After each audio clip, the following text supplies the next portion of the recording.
Hello student, हमारे इस channel पर आप सभी का स्वागत है। आज हम एनसीईआरटी कक्षा 11 की गणित का 7वां चैप्टर क्रमचय और संचय, इसके हम बेस को आपको बताएंगे। तो देखिए, 7वें चैप्टर में क्रमचय और संचय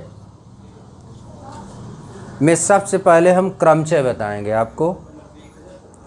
तो देखिए, यहाँ पर क्रमचय तथा संचय, इसकी इंग्लिश होती है permutation and combination. Permutation means होता है क्रमचय और कॉम्बिनेशन मीन्स होता है संचय। तो इसमें देखिए पहला पॉइंट है क्रम गुणित, जिसको हम इंग्लिश में कहते हैं फैक्टोरियल। क्रम गुणित जिसको इंग्लिश में कहते हैं फैक्टोरियल।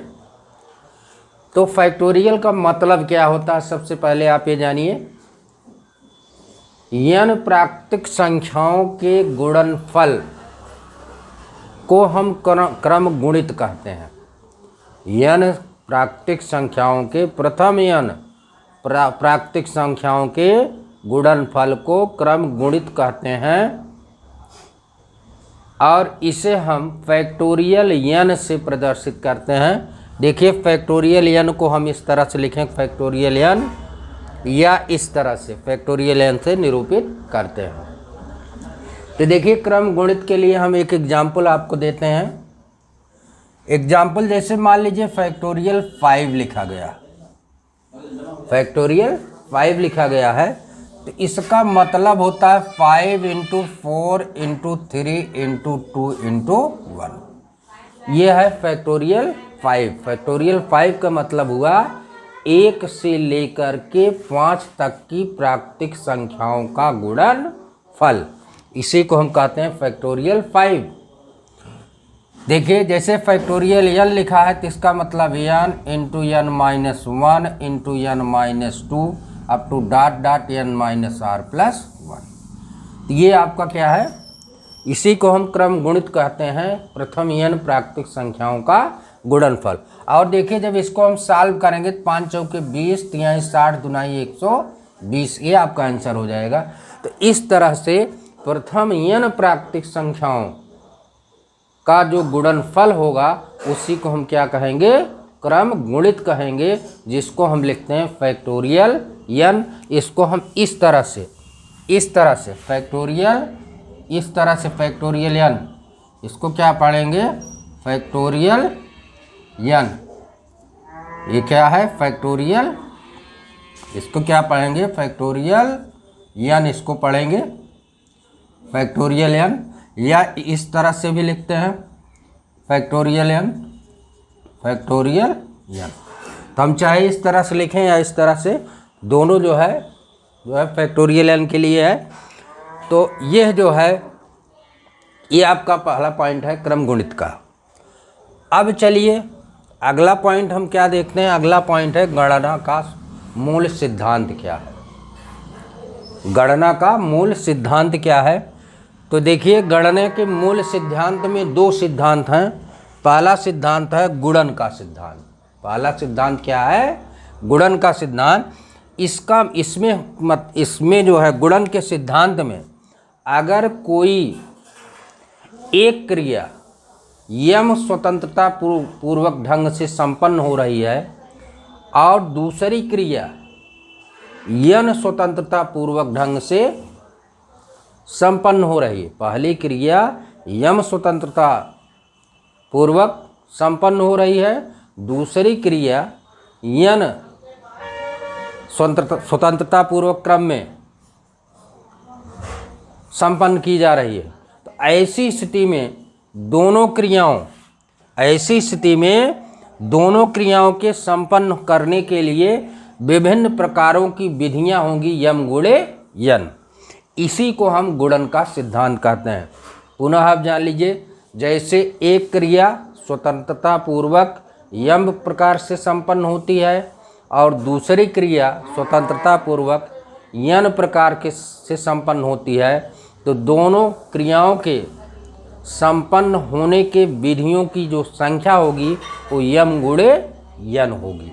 इसी को हम गुणन का सिद्धांत कहते हैं। दूसरा अगला पॉइंट आता है योग का सिद्धांत। योग सिद्धांत क्या है? अगर योग सिद्धांत में अगर कोई एक क्रिया संपन्न हो रही है और दूसरी क्रिया, एक क्रिया के संपन्न होने पर दूसरी क्रिया नहीं संपन्न हो रही है, ये दोनों क्रियाएं परस्पर क्या होती हैं? अपवर्जी क्रियाएं होती हैं।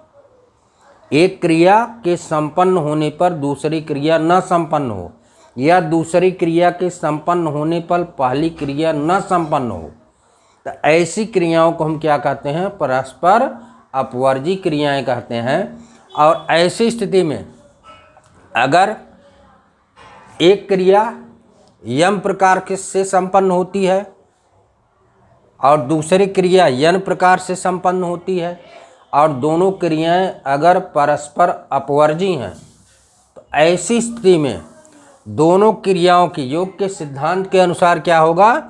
योग के सिद्धांत के अनुसार क्रिया के संपन्न होने की कुल विधियां क्या होंगी? यम प्लस यन। कुल विधियां क्या होंगी? यम प्लस यन। तो ये आपका था दूसरा पॉइंट। तीसरा पॉइंट हम आते हैं क्रमचय पर, जो मेन आपका टॉपिक है क्रमचय। देखिए इसके नाम से ही जाहिर है, क्रमचय का जो आप क्रमचय को आप अलग अलग करें तो आपको क्या मिलेगा? क्रम धन चयन, यानी क्रम से युक्त चयन।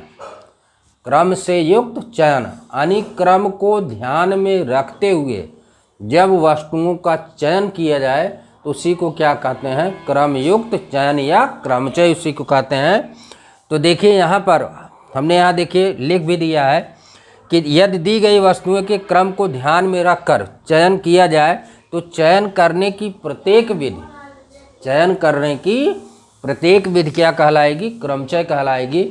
जैसे अंग्रेजी वर्णमाला का अगर 3 अक्षर हमने लिया XYZ, आप एग्जाम्पल के तौर पर देखिए, अगर हम अंग्रेजी वर्णमाला का 3 अक्षर XYZ लेते हैं और क्रम को ध्यान में रखते हुए अगर हम इसका चयन करते हैं 2-2 अक्षरों को एक साथ लेकर के, तो देखिए 2-2 अक्षरों को अगर एक साथ लिया जाएगा, देखिए XYZ 3 अक्षर हैं, 2-2 अक्षर को एक साथ लेकर के क्रम को ध्यान में रखते हुए अगर जो है इसमें से चयन किया जाएगा XYZ में से, तो देखिए पहला क्रमचय आपका हुआ XY, फिर दूसरा YZ, फिर तीसरा ZX, फिर YX, ZY और XZ।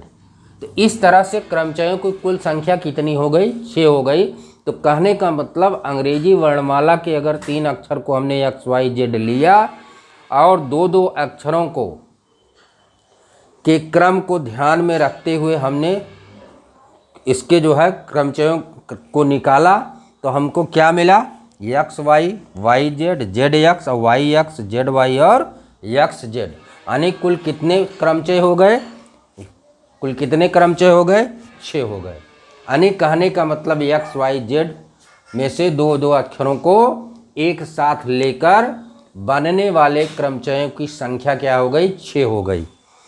अब देखिए क्रमचय का संकेतन क्या होता है। अब हम मानते हैं कि अगर 2 प्राकृतिक संख्याएं R और N हैं, 2 प्राकृतिक संख्याएं R और N हैं और R less than and is equal to 0 हो, sorry R greater than and is equal to 0 हो और less than and is equal to N हो। यदि R जो है वो greater than and is equal to 0 हो या R less than and is equal to N हो, तो ऐसी स्थिति में N विभिन्न प्रकार के वस्तुओं में से R वस्तुओं को लेकर बनाए गए क्रमचयों की संख्या जो होगी वो होगी NP_R। इसी को क्या कहते हैं? अगर N विभिन्न प्रकार की संख्याएं हैं, N विभिन्न प्रकार की संख्याएं हैं, उन N विभिन्न प्रकार की संख्याओं में से R संख्याओं को लेकर के जब हम क्रमचय बनाएंगे तो क्रमचयों की संख्या क्या होगी? NP आर होती है और एन पी आर ये बराबर होता है factorial N upon factorial N minus are.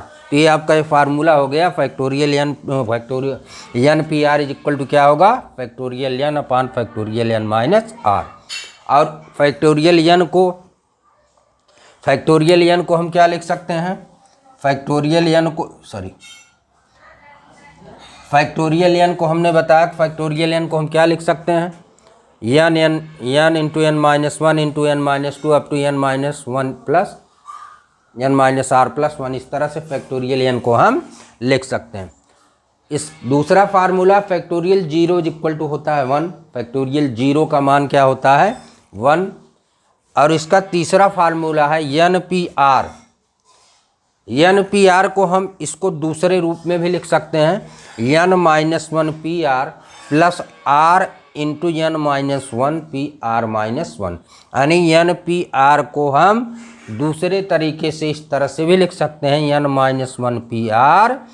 इसका मतलब क्या हुआ कि एन माइनस वन विभिन्न प्रकार की वस्तुओं में से आर वस्तुओं को लेकर बनाए गए क्रमचयों की संख्या।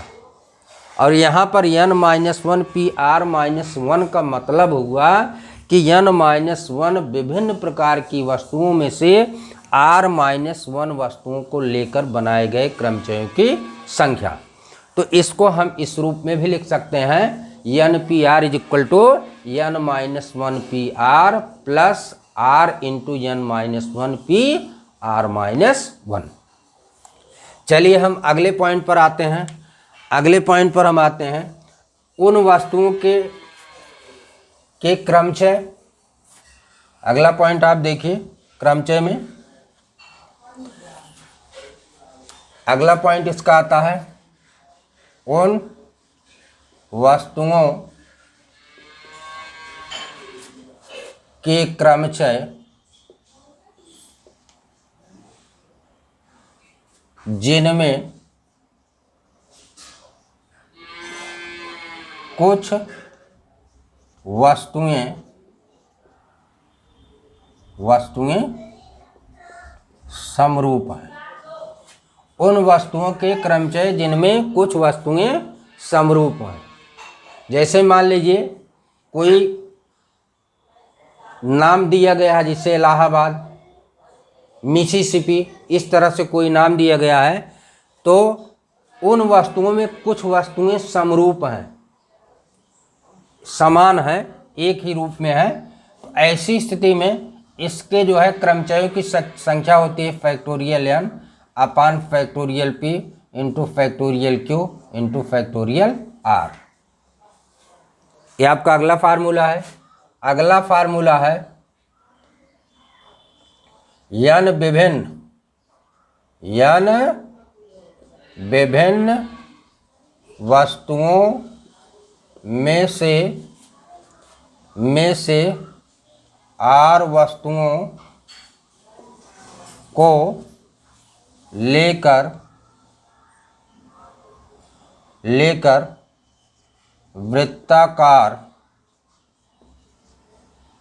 क्रमचयों की संख्या। जबकि दक्षिणावर्त एवं वामावर्त में भेद हो ये बराबर होता है N P R upon R. अगर वृत्ताकार टेबल पर मान लीजिए कोई वस्तुओं को रखा गया है और उनके क्रम को ध्यान में रखते हुए एन विभिन्न प्रकार की वस्तुएं वृत्ताकार रूप में रखी गई हैं और उनमें से आर वस्तुओं को हमको चयन करना है। तो ऐसी स्थिति में दक्षिणावर्त एवं वामावर्त चाहे आप दक्षिणावर्त दिशा से चलें और या वामावर्त दिशा से चलें और उसमें कोई भेद ना हो, चाहे आप दक्षिणावर्त चलें या वामावर्त दिशा में चलें उसमें कोई अंतर ना हो। तो ऐसी स्थिति में उनमें से एन वस्तुओं में से आर वस्तुओं के क्रमचयों की संख्या होगी N P R upon R. और सेकंड है जब भेद हो, दक्षिणावर्त और वामावर्त दिशा में अंतर हो, भेद हो, तो ऐसी स्थिति में इसके क्रमचयों की संख्या होती है NPR/2R। क्रमचयों की संख्या क्या होगी? NPR/2R। तो इस तरह से देखिए क्रमचय का यही आपका बेस है और इसी पर आधारित अब आपको अगले वीडियो में आपको इस क्रमचय पर आपको क्वेश्चन सॉल्व कराया जाएगा। धन्यवाद।